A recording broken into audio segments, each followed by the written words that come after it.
Well, welcome to a Smith and Sniff without Sniff. This is Smith and Adshall Smith. I'm doing a podcast with my brother, Greg, who sits next to me. We're doing this in the evening, so we have actually got a beer, haven't we? We have, yeah. And he's got absolutely... Just a small one. Just a cheeky one. Cheeky European-sized one. And we thought we'd have a little chit-chat, because this is very, very seldom that we have guests on this podcast. But you're actually on the list of accepted people that Richard and I universally went, yeah, actually, if we could ever get Greg on, we should. based largely around your observations from auto jumbles of days gone by and people.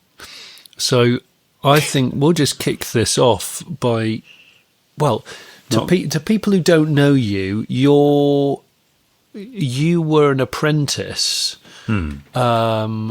precision instrument maker. Is that right? Yeah. Yeah. So you used to... That's what I did. You used to build electronic microscopes and other very tiny precision tools that you used to sell to hospitals and beer companies and all sorts. Research facilities and stuff like that. Yeah. It's quite interesting. But even more interesting than that, a street very, very close to where you did your apprenticeship is called Clitsome View. Yeah, Which unbelievably, and there is actually a little hamlet called Clitsome. Is there? Yeah. What, near there, near where you were? Yeah. Is it really? I believe so. I've never been there. I'll have to next time we get. I've been there once, I think. Like drove through, but it's proper depths of Somerset spec, like 4 houses, and that's it. Well, next time I go down and see Mum and Dad, I'll have to pop down and have a look, see what it's all about. So I'm assuming that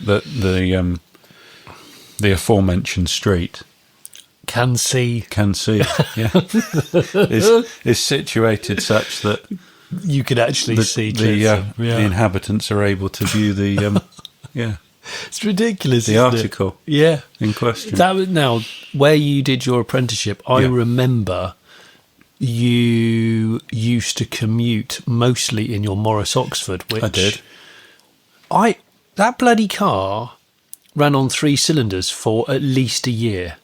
Yeah, it did. Do I remember that right? Yeah, I had an unfortunate incident with it on the motorway.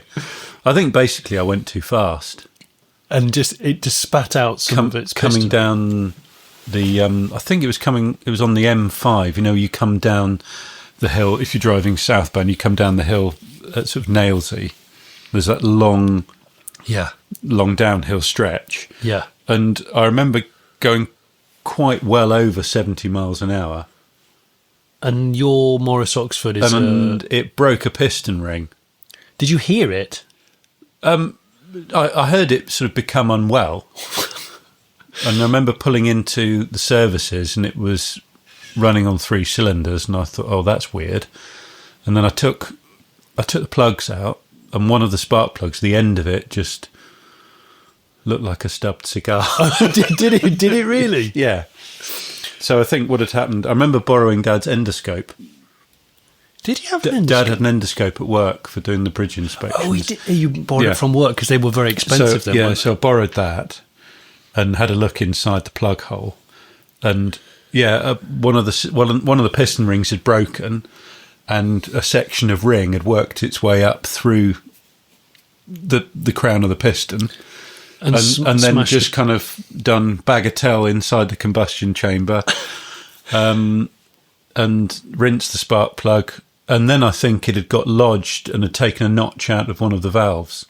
Oh, right, okay. So the reason I had no compression was because the valve had sort of eaten it. And I remember you bought the car for like 200 and something quid. Yeah. So I drove it for a bit because I couldn't be bothered to take the head off and mess around with it. Yeah. And then I just did it one day with a second-hand valve. I bet it took you like about 2 hours. Yeah, it didn't take me long. No. But you drove it miles on 3 cylinders. Yeah, and it was fine. Once you got up to speed, the sort of cumulative compression used to make it behave again. Right. So I want to talk about just before we started recording, we absolutely filled ourselves with filthy chips and fish, didn't we? Yeah, it's quite a big I am fish significantly heavier than what I was an hour ago. than what I was, yeah. But we started to talk about extremely thin necklaces in the 80s on men. Yeah, it troubles me. When it troubled me then, it troubles me now. But you then said about that guy that used to work at the local second-hand car dealership in our village, who I'd completely forgotten about, who had the opposite of a thin necklace. He had an extremely thick bracelet. Was it a bracelet? Yeah, it was huge. Had a necklace as well, but the bracelet was like the width of it was wider than a watch strap. It was like the width of the watch itself. Right, okay. It was massive. A chunky flat linker. Yeah, Yeah. massive. And what was it? Who was that guy? Do you remember his name? Yeah, I do remember his name. You going to tell us his name? I think his name was Basil. Was it? Yeah. And describe him to me. So he's got a serious flat link wrist wealth on. Yeah, he's a massive guy. Massive. Yeah. I mean, like in the 80s, because nobody was really massive yet, were they? No. They'd not really invented fat people in this country yet. No. It was harder to get fat then. Yeah. Because, no social media, cars. You didn't have credit for cars, really. So, you had to just buy a car. And food was better, I think. Well, or was it more expensive? I don't even blooming know. Don't know. But there were less big people. And this guy, but Basil was enormous. Yeah, he's good. But really nice guy. He always reminded me of Whisper on Live and Let Die. Oh, yeah. Yeah. The guy with the red shirt on. Who doesn't he disappear into into a sofa? Yes, like an inflatable sofa. That's right. Or it deflated when it got shot or something like that. Yeah, that's right. Yeah. But so Basil ran the second-hand car dealer. Yeah, I can't remember what his involvement there was. Was he? Because do you remember they sold petrol as well? Yeah. And it was the old school where It wasn't self-service. No, you pulled in, and then there was a guy that waited in the little box. Yeah, I do remember. Actually, sat in a bloody box. In a kiosk. It was a tiny kiosk waiting. And smoked and listened to a radio. Yeah, probably. Yeah, I don't remember the smoking particularly, but and do you remember the pipe that you drove over that then rang the bell? Oh yeah. So when the car went over it's like a hose pipe with some sort of switch cable in it. No, it just where the car squashes it raises pressure and a little thing goes ding. I do. You've got an amazing memory. Greg can remember any number plate, a car from a family member, a friend, a teacher. You can remember your teacher's number plates, can't you? Some of them I can. But that's so Rain Man. So Rain Man. I've forgotten a lot of them now. But I can't remember. I'm useless at remembering numbers, but if it's alphanumeric, I can remember it. Yeah. I don't know why. So, Basil, what else did he look like? What was he wearing? And what were the cars on the car? Because I remember this was not an expensive car pitch, was it? This was budget cars. Yeah, it was just normal, like village second-hand cars. And did they become a Datsun dealer? Nissan Datsun? Ooh. I want to say they did, because you remember the sort of rising sun logo. That's right. Maybe they were. I vaguely remember when cars were badged both Nissan and Datsun. That's brave, isn't it? Trying to sell foreign cars to people in Somerset in the 80s. Yeah, or in the 70s even.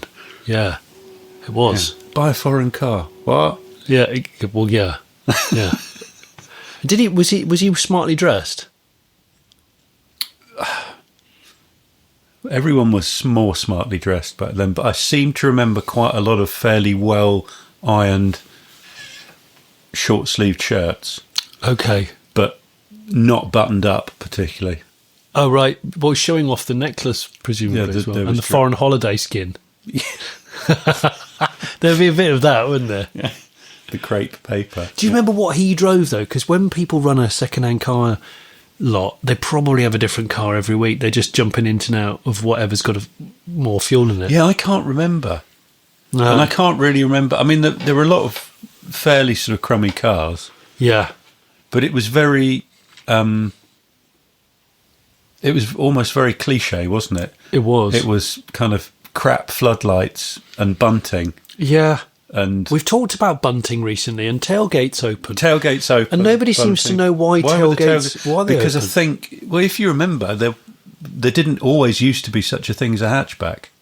Of course. So I think they started doing it to show that it was a hatchback. Right. So you could then... So punters driving along in their completely rotted out Vauxhall Viva could see that they Go, oh, wow, that's a modern hatch. That's a modern hatch. It's an Escort Mark III that someone has smoked in with the windows up. Yeah. But don't worry, because it's been left with the tailgate open for the last 4 days. So the fug and the nicotine is sort of filtering out of the velour upholstery. Hey, do you remember that that little van that got abandoned on your street when you lived in Bournemouth? The Bedford Rascal. Was it a Bedford Rascal? It was a Bedford Rascal, yeah. Because this was around the time when I lived in London and the price of steel absolutely plummeted.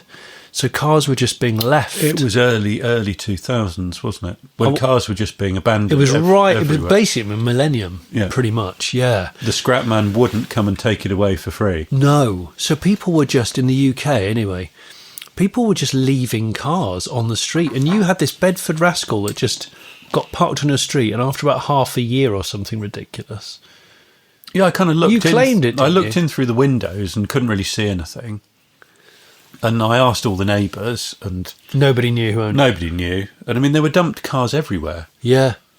Yeah. And I wrote to the council, and they just wrote back and said, basically not interested, nothing to do with us. Yeah.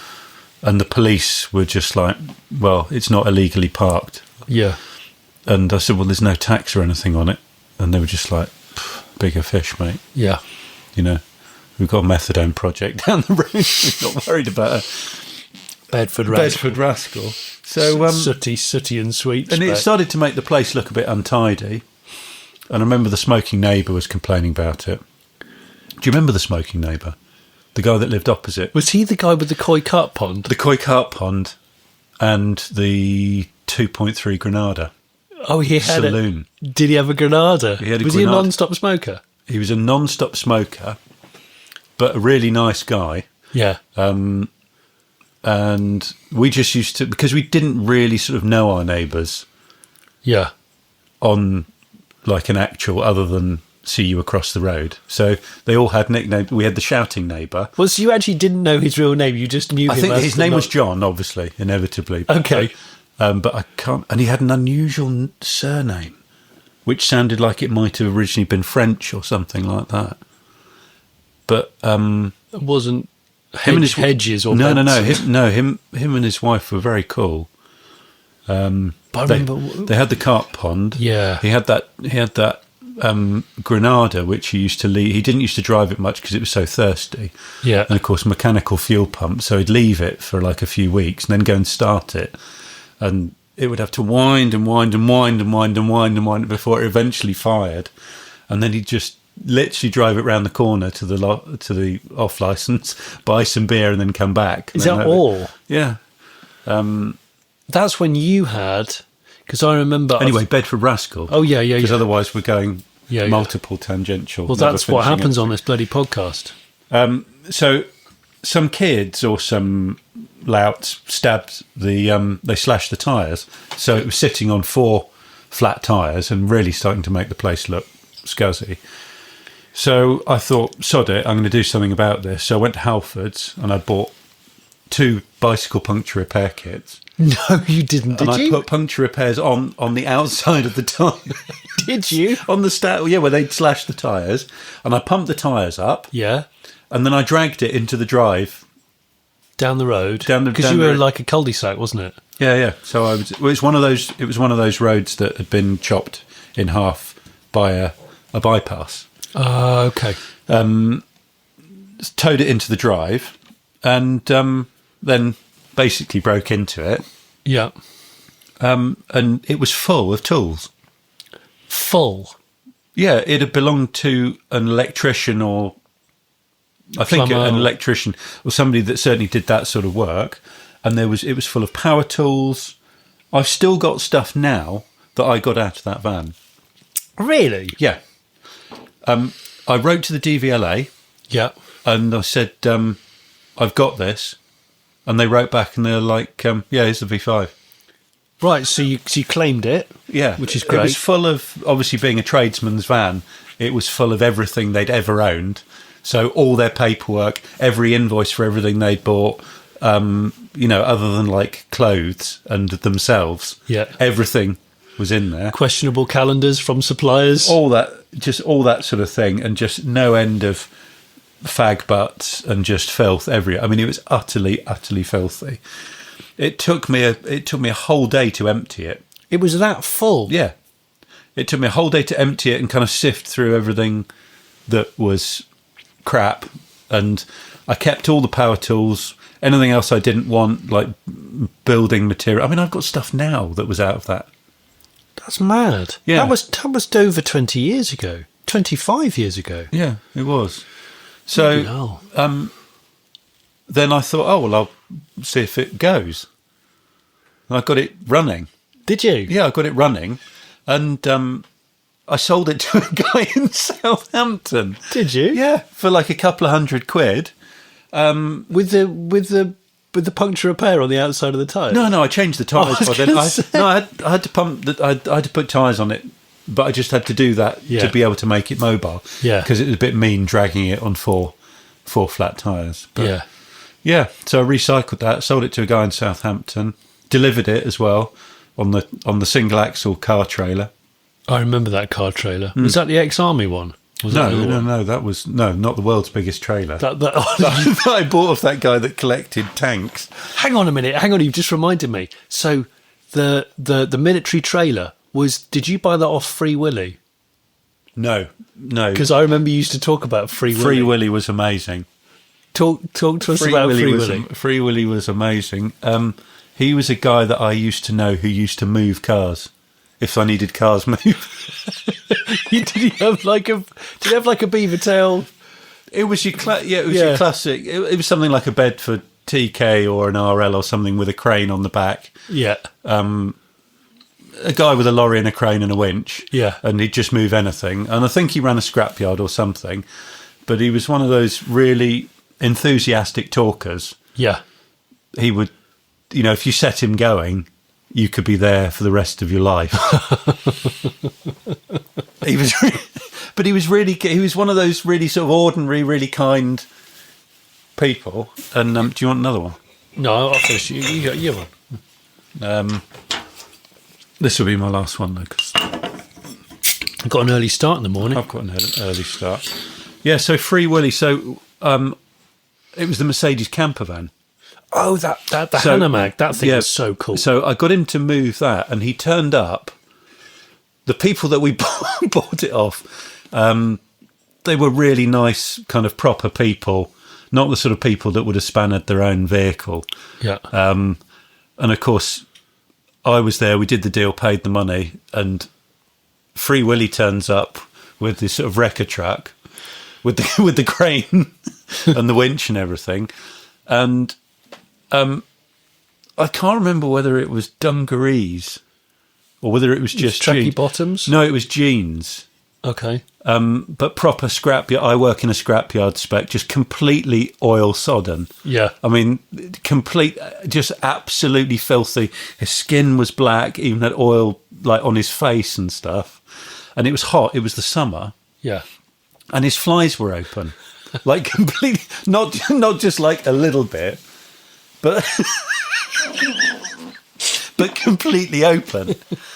And it was at that time when places like Tesco's had started doing jeans for like £4. Yes. So everybody, that sort of person was just buying a brand new pair of jeans every week. Yeah, and just wearing them until they were utterly filthy, and then putting them in the dustbin. That's awful. So the flies, and they were obviously too big as well. So his flies were completely undone, and he had no pants on underneath. So right from the time he arrived, so he's talking to the guy that I've bought he's proper white collar, proper guy. The guy's daughter's there, who's like 12, in pigtails. The guy's wife was actual cocks. Is it out? Wait, it's like the cage door's open. And there's this guy covered in oil and grease. Oh. And he's really he's one of those really quite sort of chatty, kind of like this, like the whole time. Yeah. But the whole time you're just thinking, I can see your cock. That's amazing. I remember you describing it to me years ago, calling and it was him just Free Willy. And oh God. And it just, one of those situations that's kind of funny. It's so funny, but you can't laugh. No. And therefore, even though it's so funny, you're just dying for it to be over. Yeah. But of course, this is the wrong guy, because this is the guy that will just talk about anything and everything forever. So did you have to manufacture an urgent situation so that he would? Do you know what? I can't remember, but basically that's from then on he was known as Free Willy. And when I needed stuff moving, well, you at that time, I know you were wheeling and dealing on the side quite a lot. You were buying a lot of cars out of the paper, the ad mart or the ad trader. Yeah, and I know you got really good at doing cam belts on Golfs. Yeah, you'd buy them with either broken cam belt or again, because cars were worth they were worth so little. If they didn't work, they were worth so little. Yeah, you could just dump it in the street and nobody cared. Yeah. So and I worked out that the expensive thing was putting an MOT on a car. Yeah. But what you could do, for instance, is you could buy a Mark II Golf with like 8 months MOT, 9 months MOT. Yeah. And a broken cam belt or a blown head gasket. Yeah. You could buy it for, like, blown head gasket, you could drive it away for 20, 30 quid. Mm. But it's still MOT'd. Yeah. So therefore you do the repair, you put a cam belt on it, and then it's in the paper the next week. Yeah. And you can say, new cam belt, head gasket, 8 months MOT. Yeah. And clean the living daylights out of it. Yeah. And the first person to see it buys it. First to see will buy. First to see will buy. Like almost as an order. I always FT. Is it FTS? FTSWB. B. Yeah, starts first time on the key. That's right. As opposed to on the handle or on the kickstart. Yeah, or if you just... What does that actually mean? Rip wires. Why do people say that? Starts first time on the key. I don't know. The fuck else are you going to use? Moron. Worked when last used. Yeah. Okay. Number of cars I've been and looked at, and they like open the garage door, and it's like, yeah, well, I drove it in there. It's like, yeah, in the 60s. Because it was fucked. Yeah. And guess what? 45 years has passed. Hasn't particularly fixed itself. No. But, so that was Free Willy. From then on, he was known as Free Willy. You've met so many characters. And when we talk about them on the podcast, I know you don't listen to the podcast, but that's fine. I'm not offended. But I have talked about... I would do, but I just don't have the time, really. Well, also, why would you listen to your brother talking when I could just come and talk at you? Not on a podcast. But the Funfairs come to town, listeners. The mid-length fair is in the town where I live, and Greg lives. And all the lorries are lining up on the street as we speak because they start the setup tomorrow. The reason why I'm saying this is because there's two camps in the Funfair lorry world, isn't there? Seemingly, you got your Fodens, and then you got your ERFs. Yeah, which is something to do with Foden, isn't it? Was it son of Foden or something like that? Yeah, ERF is something it's Foden. Yeah. So there was some sort of squabble, wasn't there? Don't know. I think there was a fallout, and the son went, "Well, sod you, then I'll set up my own company." But I don't know why they're synonymous with showman. That's what I don't know. And I know, and they're exempt from MOT, I think, showman vehicles. It's like a very age-old exemption. Could be, yeah. Which is great. Great if you're a showman. Yeah. It's fantastic. Yeah. No MOT, free diesel. Just we were talking about extra thin necklaces, which usually walks hand in hand with the blues-on type jacket, which was popular in the 80s. But what's the most thin necklace car you can think of? Renault Fuego. Oh, no. Oh, my gosh. X19. Yeah, Fiat X19's a nasty car. You don't like them? No. What cars don't you like? You can let rip now. I mean, I know for the purposes of listeners, you work predominantly on pre-war cars these days. Bentleys, a lot of. So you love the construction and the simplicity of an old car, or vintage car. Your idea of a modern car is not really mine. No, I don't like cars that annoy me. Yeah.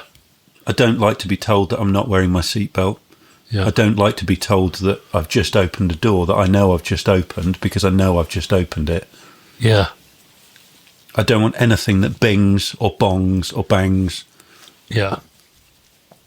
I don't particularly want an electrical car that sounds like a spaceship. No. In a car park. No. No, you're still a worshipper of the diesel, aren't you, really? Yeah. Have you still got that Golf, the other Golf? Yeah. Have you? Yeah. Do you want to advertise it on air? I don't know whether I even want to sell it. I kind of like the contingency of it. Really? Yeah, I like the unburned bridge aspect of it. Do you know what it reminds me of? Because it's parked next to your unit, isn't it? The silver Golf that he's had forever. That I bought for you, actually. It reminds me of a fire response vehicle at a sad, very small airfield. You know, where it doesn't probably get checked every day or every week, but you know that if it has to respond, it's going to have a hell of a job on. That's what it reminds me of. Yeah, people will die and things will burn before it gets there. Yeah, probably. So you're keeping the Golf, the Mark IV? At the moment, yeah. What's that engine that you like? Is it PD? What's the P Diddy? Yeah, is that? No, I think the one that I've got at the moment is the PD engine, which is faster and is better on fuel, but I think is probably not as long lived. You've got another Golf, a Golf Estate diesel, haven't you? Also in silver. Yeah, and that's got the PD engine, whereas the other Golf is slightly earlier and has got the proper old open the bonnet and I'm actually looking at a recognisable diesel engine. A common rail. Yeah, it's got an injector pump and pipes that go to injectors and stuff. Yeah. That blooming Golf. And it's done like 320,000 miles. Has it? And genuinely doesn't burn any oil. I should buy it off you and have it as the kids' field car. You ought to. Because the clutch is still all right, isn't it? Yeah, there's nothing wrong with it. So clutch and the gearbox are all right? Yeah, it's completely fine. Well, I'll buy it off you and have it as a field car. Okay. All right, cool. Keep it in the family. Yeah, that's right, and all that. You know what I mean, mate? Yeah. Auto Jumbles, one of the most popular podcasts that we've done, and me and Richard have done over 300. Have you really? We really have. It's sad, isn't it? That's a lot of hot air, isn't it? Yeah. One of the ones where you took me to the Newark Auto Jumble at a very early hour in the morning after I think I'd finished work late, so I was a tired man, and it was the Bag for Life. Yeah, that one. So you've been to many more. I mean, that was shocking even for me. That was an extracurricular experience for me. It was dirty. It was really dirty. But I just can't believe anyone would do that. Well, I can't. No, I can't. Because it's not like there aren't toilets. No, I know. There are toilets. Yeah. And they're awful, but there are toilets. Yeah. I mean, better than going in a carrier bag, for God's sake. So what other things have you witnessed at auto jumbles? Because you've been to so many different auto jumbles. Bewley down south, Newark up, and probably even further north ones. We used to go to ones in Somerset before the internet existed. When we were younger lads living at home. Yeah. Because we used to get our car parts. And we used Dorset Steam Fair. I've never been to the Dorset Steam Fair. Is it good? I've seen a fist fight. An octogenarian fist fight. Did you? drunk fist fighting. Just old men punching one another? Yeah, just... With dungarees on, almost certainly. Can't remember. Are they covered in coal dust as well? There was probably coal dust and steam oil. Yeah. And a lot of cider. Yeah. Yeah. Some guy died at the Dorset Steam Fair one year. From what? Just pissed and fell in a hole. What? Yeah. Did he? Yeah, I'm pretty sure. I remember reading it. Pissed and fell in a hole. I've been trying to get it. You reminded me actually of that house party that you went to years ago when you were probably 19. Oh, which one's that? The one where your friend Dangerous Brian nearly died at the end of the garden. Oh yeah, he went for a piss in the garden. That's right, and fell down. But he fell into. Well, he didn't know it was there. But was it a canal? I think it was. Yeah, or fell down some kind of cutting. So went for a piss out in the dark in the back garden. Yeah, and he broke his leg. Bloody hell! So did he come back? And it took sort of the rest of the evening to crawl back up. Because nobody knew where he'd gone. No, just disappeared down the garden, and he broke his leg. Oh my gosh! Yeah, but he was Dangerous Brian, so yeah, it goes with the territory. That's right. Yeah. What other auto jumble absolute nonsense have you seen? Because you always refer to auto jumble hair. Because we used to refer to motor show glasses. Motor show glasses, very, very small. Euro specs. Yeah, kind of draws attention to how disproportionate your features are in relation to the size of your face. Well, you know, the Germans love a tiny pair of spectacles on a large face. Yeah, I don't know why that is. No. It's odd, isn't it? Yeah. It's certainly a tricky look, but auto jumble hair is quite a specific thing. I mean, you get the whole spectrum. You get the sort of 70s rocker, kind of like collar length, blow dried, coiffured, awful kind of thing on the go. The comb overs, the kind of 360 degree. What, like walnut whip? Yeah, almost follicular walnut whip. Just incredible. The ones that look like they're travelling 500 miles an hour backwards. You know, where all they've got is hair there, and then it's all brushed. So they have like a horizontal parting about 2 inches up from the nape of their neck, and then the whole. So that's sort of like a reverse mullet almost type of affair. It's just weird, and it must involve like 5 mirrors. Yeah, and a lot of time. Yeah. But there's been such odd instances at auto jumbles where people won't accept certain offers, or you get haggled offensively. Yeah. Yeah, I've definitely told people to go away. Yeah, have you? Well, because the thing is that go away. As a stall holder, you have to pay money to be there. Yeah. So whether you sell anything or not, you've filled the van, you've driven there at awful o'clock, and you're standing there in the freezing, blooming cold, and you've told the guy you want 20 quid for something, and he offers you 11. Yeah, that's not bargaining. That's not how it works. No, I remember one day I had. I had a pair of blacksmith's tongs, which sounds random, but it does. But they're quite often they're quite a valuable thing. Old blacksmithing tools are quite sought after for people that do that sort of thing. Yeah, and a lot of those tools were quite often made when you were learning your trade. Right. So you'd make your own tools to learn. Yeah. Anyway, so long story short, I mean, somebody would have spent a day at least making each one. Anyway, I had a pair of them, and this guy says, He said, I'm not paying that. He said, I could make them in less than an hour. And I said, why don't you fuck off and do that then? So why are you coming? If you can make them in less than an hour, why did you even get in the car this morning? Yeah. But You don't even need to. I mean, why even say that? Yeah. I bet they weren't even very expensive, though. No, I wasn't asking a lot because it was stuff that I wanted rid of. I'd much rather what I hate is seeing good stuff that could be of use to somebody go in the scrap. Completely. Go to waste. Agree. I'd much rather sell it for £5 and know that somebody's going to use it than just throw it away. Yeah. Well, that's where I'm at, trying to whittle down my hoardings. But on the other side of things, I'm not going to be insulted by an idiot. No. And he couldn't make them in an hour. And if he did make one pair of tongs in an hour, they'd be shit. Did you tell him that? Have you ever thrown something away because someone has offended you so much on price? Yeah, what was it? And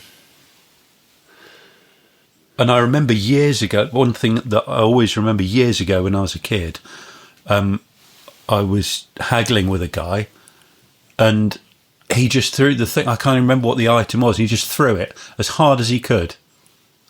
Did he? Yeah, just chucked it. What, and went, I'd rather do that? Yeah. Wow.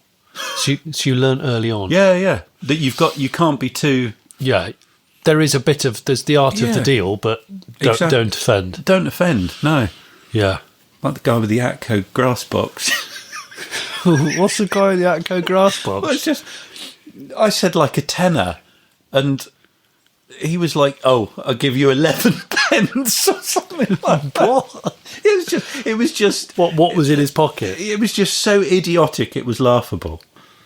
It's just so weird. Did you go home with the Atco grass box, or did he? I can't remember. I think I might have done as a matter of principle. Probably just weighed it in just to Just because you didn't want to give it to an imbecile. Yeah. Silly thing is that there's 10 lawnmowers for every serviceable grass box. Yeah, I know. It's always the bit that goes missing. I still actually don't understand why anybody buys a brand new mower.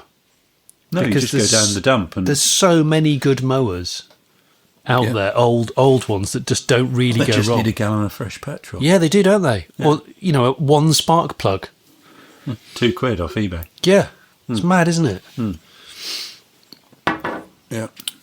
I was a little bit scarred from that last auto jumble we went to, I have to say. But I do actually want to go again. Well, we ought to do it. Yeah? Yeah, because you've got junk to get rid of. I have got some, yeah, I have actually. I mean, I did vow, the last time I went, I absolutely froze my bollocks off, and I think I took £23. Oh, gosh. Having spent like 28 plus the diesel to get there. And time. And time, yeah. You got to load it all up and... Yeah. What's your dream car? Is it a pre-war Bentley? Yeah, it would be a 3-litre Bentley. Yeah? Yeah. A 3 rather than any other litre? Yeah, I think it's got the most character. For me, that's just a personal choice. And what would be your ideal everyday car? I think I've got it, really. What, the Golf that's less rotten than the other Golf? Yeah, I think so. Yeah. They just do everything not amazingly well. Yeah. They just do everything well. Yeah. And you service it, don't you? You look after it yourself. I mean, you don't need to do a lot to it. No. That's the other amazing thing. Yeah, they are great. We've always liked Golfs. You've heard it. We both used to like Mark IIs. Do you remember that Mark I we bought together? Yeah. And I delivered it to a guy in Aylesbury. What colour was it? Wasn't it orange? Yeah, I think it was. It was an early one, wasn't it? It was an early Mark I. But I remember that was my first trailer. And I couldn't afford a set of straps. What, ratchet straps? No. And I delivered it all the way to Aylesbury on the trailer, just with the handbrake on in first gear. And I had, those really shit straps that you buy from like a camping shop. They're like an inch wide. They're like a watch strap. Yeah, just crap. Did you have a load of them? Yeah, just 4 of those. Oh my gosh. Yeah, all the way to Aylesbury. Bloody hell. They're for like holding down a tent. Yeah, I know. Yeah, it moved a bit, but it was fine. Bloody hell. What's the worst car you've ever owned? The worst car I've ever owned. Interesting question. Well, the most unsalable car I've ever owned was a Volvo 340.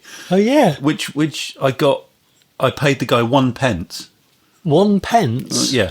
Yeah, but he was one of those funny people who he couldn't give it away because it was signing over a document. He had to make it official, so I had to pay him. But he didn't want it. No, didn't want it, and it was actually in really good nick. I trailered it home.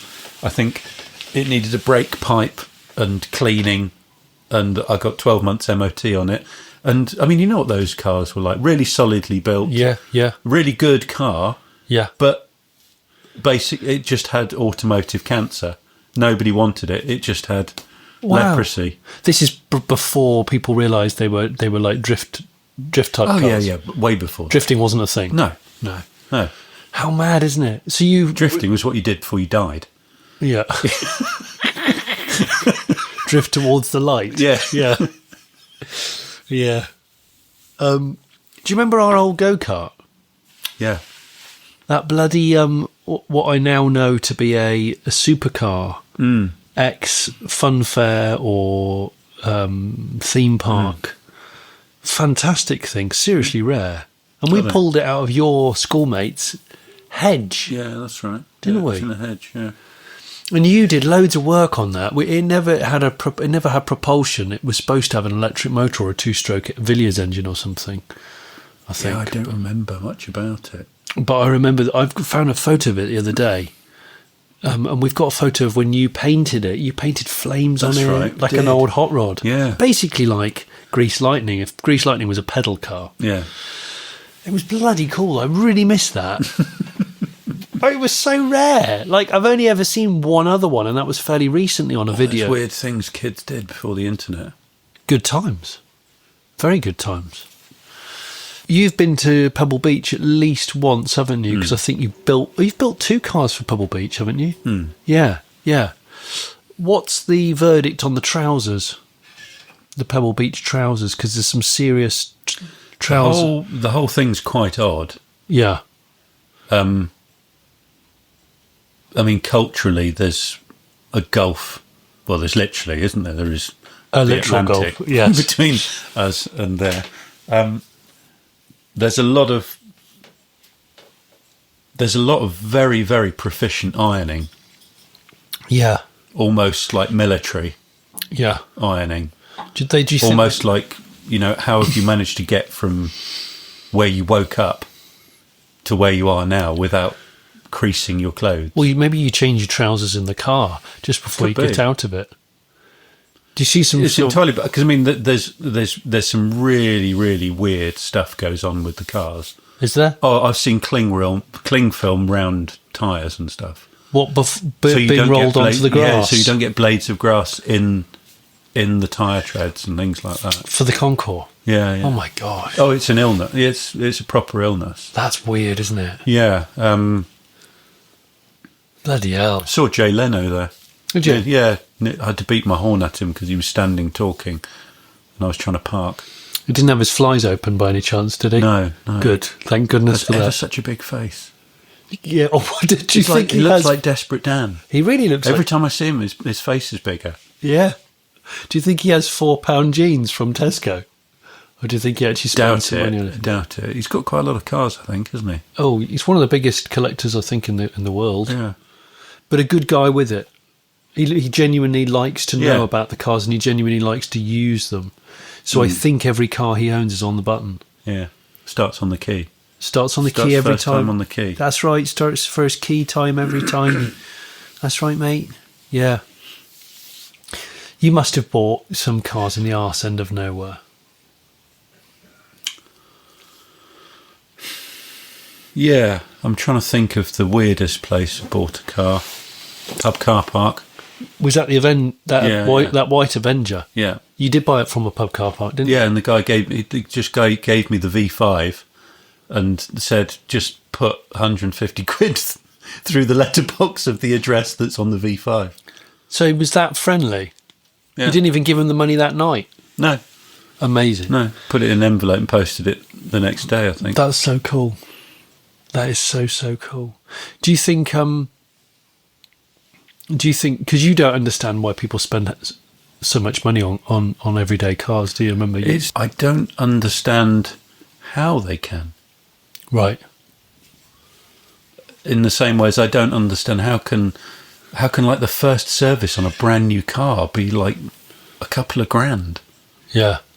Talk me through that. Yeah. The fuck can you do to a brand new car?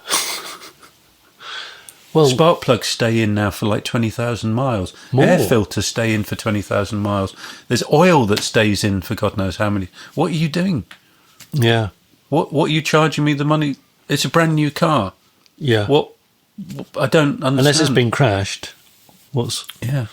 But also that people, these kind of weird electrical faults that nobody knows how to fix, least of all the people that have actually made the car, that consumers just seem to have to suck up. Mm. Yeah. Hello to all of those JLR those out of warranty JLR customers out there. What's your least favourite car? Least favourite car? You know, everyone has one that's like a trigger The ones car. that are massive and badly parked in Waitrose car park. Yeah. They're my least favourite cars. Yeah. Yeah, the GLE and the GLC I really don't like. Those big humpback things. Cars that I just don't understand. Who asked for that? Or what was the... If that's the answer, what the fuck was the question? Well, yeah. It was probably, can I have a dog's mess milkshake, please? Yeah. It's like, what's that car? It looks like a Golf that's standing on tiptoes. Yeah. So who said, I want a Golf that's a bit higher than a Golf? With a worse boot, often. Yeah, That's the bit I don't get. I don't understand it. Talk to me about Fatty Richards. He was kind of a caricature of your typical 70s, I suppose, 80s second-hand car, a bit of a hangover from the spivvy sort of 50s post-war. Wide pinstripe. Yeah, thin moustache, three-piece suit. Yeah. Always the handkerchief in the breast pocket. Oh, yes. Yeah. Every day. Yeah, and used to stand on the forecourt with the hands behind the back. That's right. Almost on rolling onto his tiptoes and back onto his heels. Yeah. This was a guy local to us, a second-hand car. And irrespective, it didn't... I remember Dad used to get... He'd just be like going for a walk. And he'd be out there. And he'd try and get Dad to... He would insist that Dad took a car for a test drive. Really? Yeah, he wouldn't leave you alone. Why'd you say, pick one, have the keys? Yeah. Amazing. Yeah. Amazing. Well, I mean, I guess it... Take that rotten SD1 that had a respray at PDI. Yeah, I know. Yeah. Take that for a... Go on, take it around the block. For a test drive. Yeah. Driving abroad. You've driven abroad a lot. I mean, you work a week, a month in Germany or Austria. Interesting foreign car culture / foreign driving etiquette of note. Love the thing in Greece where they don't particularly give a damn about the colours on the traffic lights. Oh, really? Red means you're already in gear, the clutch is up at the biting point, and you're just kind of creeping forward. Yeah. Amber, you're gone. Green is just like there's nobody there anymore. So nobody ever. I love the creeping thing. Everyone's just creeping. Yeah, it's brilliant. Yeah. Is it you that I remember you telling me when you went on the German exchange at school, which would have been the first time you went to Germany, and you were telling me that you noticed that people used to start their car up in first gear with the clutch down. Yeah. And as soon as the engine caught, pop the clutch. Yeah. you pop in the clutch. That's it. Yeah. Yeah. You know, the engine's got about 3 seconds to respond before you expect full propulsion. You're in second before the oil pressure's up to the cam. It's amazing. Yeah. And do you think that was a cultural thing?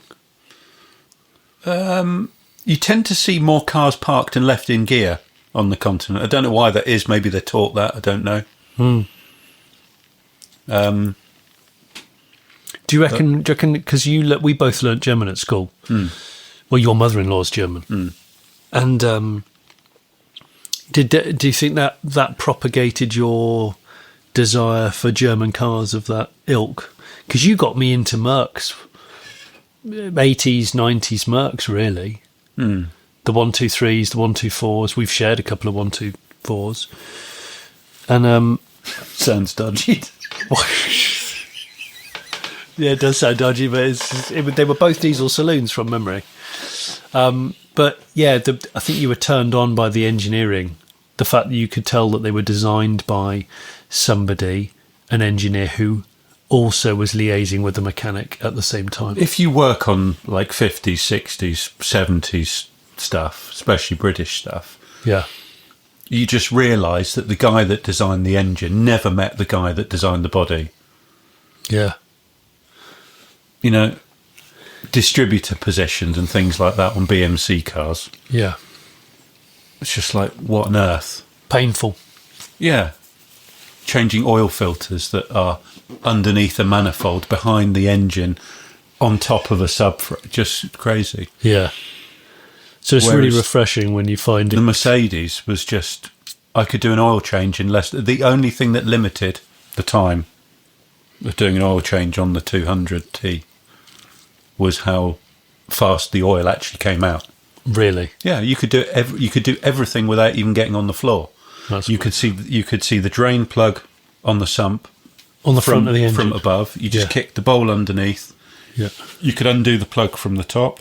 The filter was under that cover That's on the right. top. Yeah. The filter element itself had a little wire handle on it It did. that you pulled the filter out with, put the new one in. So you didn't even get your hands dirty. Didn't get your hands to the bonnet opened and had the service position where it would go right back against the windscreen. Oh yeah. So beyond So vertical. you don't even get your back. You don't have backache. You don't bang your head Yeah. on the bonnet. Do you think we're going to? I mean, Cars where the bonnet opens the wrong way. yeah, that's Not fucking interested. yeah. It's just shit. Utter rubbish. What about a side opener? Can't think of one. No, a Skoda. Oh, but the rear engine Skodas, aren't they? Yeah. You always wanted one of I them. remember going to a dealership in Bridgewater or near Bridgewater, and they had a guard dog, or two guard dogs, Alsatians I think they were, and the whole car lot, as you might call it, where all the cars were, just full of dog shit. Really? I mean, like proper enormous lengths of barge rope all over the place. And you know, sometimes where you're in a situation where there's this massive elephant in the room that nobody's referencing. But you're Just the fact that I'm here to look at and maybe buy a car, and I'm having to pick my way through these massive dog logs. Like huge. So Like hang on I'm a eating minute. half a cow a day and just pushing coils in the yard, and nobody's talking about it or doing anything about But it. that means that. What about if they were to say, "Oh, open the door, sit in"? You could tread an absolute. Massive. You could tread one in. Yeah. Once it's into the car. Just not referenced at all. Oh my gosh! Did that put you off buying the car then? A little bit. Yeah. Yeah, it did a little bit, but they're quite a clever car. Yeah. Skodas. Yeah, they are. That era, the rear-engined, rear-wheel drive ones. Estelle. Still the king of trialing. I'm sure. You bloody love trialing. I would love to do a trial with you. Yeah, we could do it. It's really good fun. Camaraderie is good. It's still the cheapest motorsport, I think, in the world, and the oldest. It's incredible. True. It Yeah. really is. It's got a lot about it, trialing. And I will sing its virtues to anybody that wants to listen. And you are listening, listeners. So thank you very much for that. And this has been a slightly different podcast, what with Richard not being present. But I want to say thanks, Greg, for having a beer and chatting bobbins about bygone eras mostly. Anything you want to add? Butcher's Sprinter vans that have rotted in unusual places on the motorway that you see. You told me about one that you saw on the Weybridge recently that was... Oh, full of brake discs. Yeah. Yeah, a Mercedes Sprinter at the scrapyard. So it got driven in. Yeah, I followed it in, and you could see that it was really heavily laden, like down on the bump stops. Like full height Sprinter, you know. Full height, yeah, the high top, full size Sprinter with a tow bar that was just sort of ploughing the road because it was so low. And when they got to the other side of the Weybridge and went to unload, opened the side door. Yeah. And you know the way out the back of the tyre shops, they stack the tyres, the old tyres, herringbone. Herringbone, yeah, yeah. Full of brake discs and drums, old brake discs and drums, right to the top. That must have weighed tons. Completely full. Oh my gosh, how long did it take them to load it? God knows. It took a hell of a long time, and there were all the guys at the scrapyard helping unload it. Bloody hell.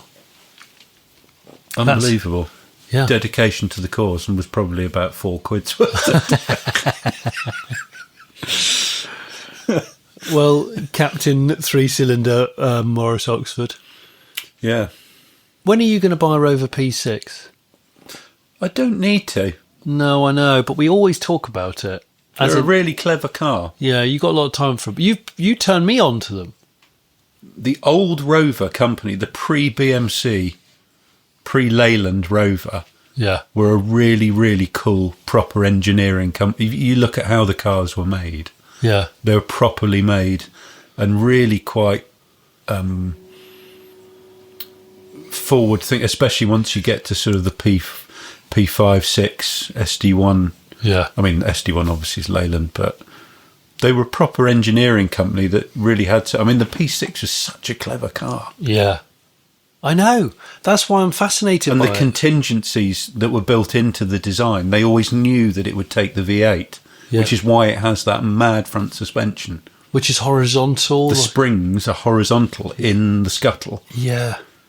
And then are operated by sort of, if you imagine the wishbones as of bell cranks. Yeah. But that's like racing suspension nowadays. Yeah, that converts that vertical movement into horizontal movement. Yeah. So that you left that engine bay massive. But without making the car physically really wide. Yeah.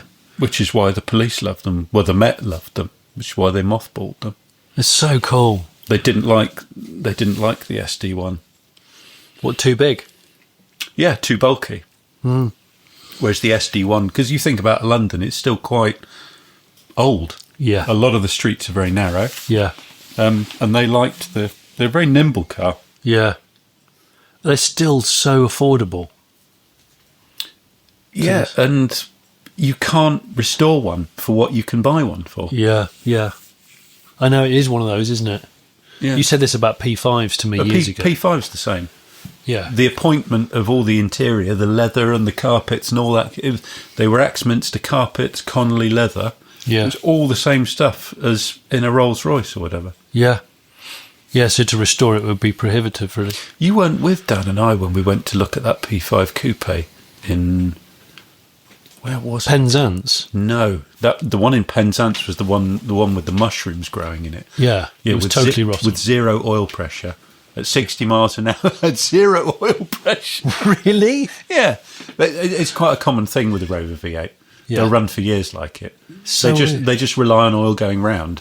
They're not particularly worried about pressure. So weird, isn't it? No, was it in Oakhampton or somewhere like that?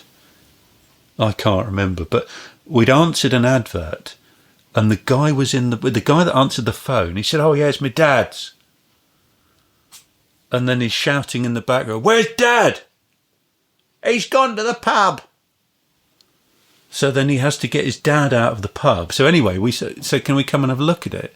So we drove all the way over there. They've gone and got Dad out of the pub. Dad's pissed. Right. He's had a complete skinful. He's got about 2 teeth left in his whole mouth, all just like smoked out like a row of bombed houses. And he's just a nutter. He's obviously been in the pub all day, completely tanked up. It was a P5B coupe, been sitting on waste ground for like 2 years or something. And he went to start it. And some of those P5s, some of the early V8s have a thing called the SUAED, automatic enrichment device, which was an early automatic choke. Yeah. Terrible things, renowned for going on fire, basically. Great. And a lot of them were removed, and you have a manual conversion. Yeah. Anyway, so he's trying to, this drunk toothless man is trying to start this car. And it's just hoofing buckets of petrol everywhere. Is it really? Yeah, just there's just petrol going everywhere. And it was so funny. I can still remember it. I'm not going to say his name, but I can remember his name, the guy's name. But he had so few the thing that scars me, the thing that stays with me, he had so few teeth. Had so few teeth. And it's just kind of like whistling. Oh. And yeah. It's like one of those slide whistles. Yeah. Just sort of, his whole mouth was just basically a slide whistle. I didn't buy the car, so it's just this complete farce of completely drunk, toothless old man tries to start car that's been sitting on waste ground for 18 months. And you drove 2 hours for the privilege of it, each way. A little bit, that sort of thing. Yeah. Bloody hell. But well, there we go. Yeah. Now, if you haven't already reviewed our podcast, given it a star rating and all that kind of thing, and you can subscribe to it on any of the platforms you want, basically, go and do that. We also have merch. There's a jingle that suggests it. But yeah, thanks, Greg. You'll have to come on again.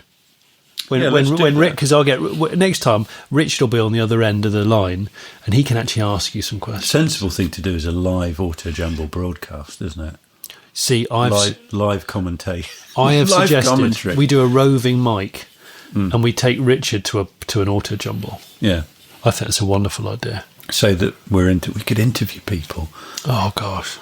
With one of those, like those microphones like they had in the 80s with a massive... big muff on it. Yeah, big dong on the end of it. We can totally do that. Yeah, like they still have in Europe now. Yes, they do, don't they? Yeah. What is it with Euro microphones? No idea. It's like the technology's... I mean, you don't even see microphones now, do you? When on the BBC, they're just outside doing a broadcast in, like, Tehran or something. Yeah, it's just like little lavs. Yeah. Yeah, Euro microphone. There's something we can leave you. If you want to contact us, remember it's Smith. It's hello@smithandsniff.com. Send us an email. And if you've got a question for us specifically, we've got a second podcast called Ottersot on the other side of things. So if you have a question specifically that you want us to read out, we'll try to. But please put Ottosot in the title, because we're thick shits and we can't always tell whether it's a question or not. Cheers, mate. Thanks, mate. Bye. Can you say cheers, mate? Thanks, mate. Bye in a really West Country way? Cheers, mate. Thanks, mate. Bye. That was really good. Cheers, mate. Thanks, mate. Bye. So you've enjoyed this podcast, but you've had a thought. Is there a way here today that you could show support? Well, you could join our Patreon. What wonders that it brings. Early shows and extra notes on that side of things. You could buy our merchandise. We've mugs and hats, but still no ties. One day we will make those pies, but in the meantime, guys, hey guys, like and subscribe, and maybe leave a nice review. Like and subscribe, we know you know just what to do. Like and subscribe, we don't want to take the piss. Like and subscribe, but we were told to ask for this. Like and subscribe. Like and subscribe. Like and subscribe. Like and subscribe.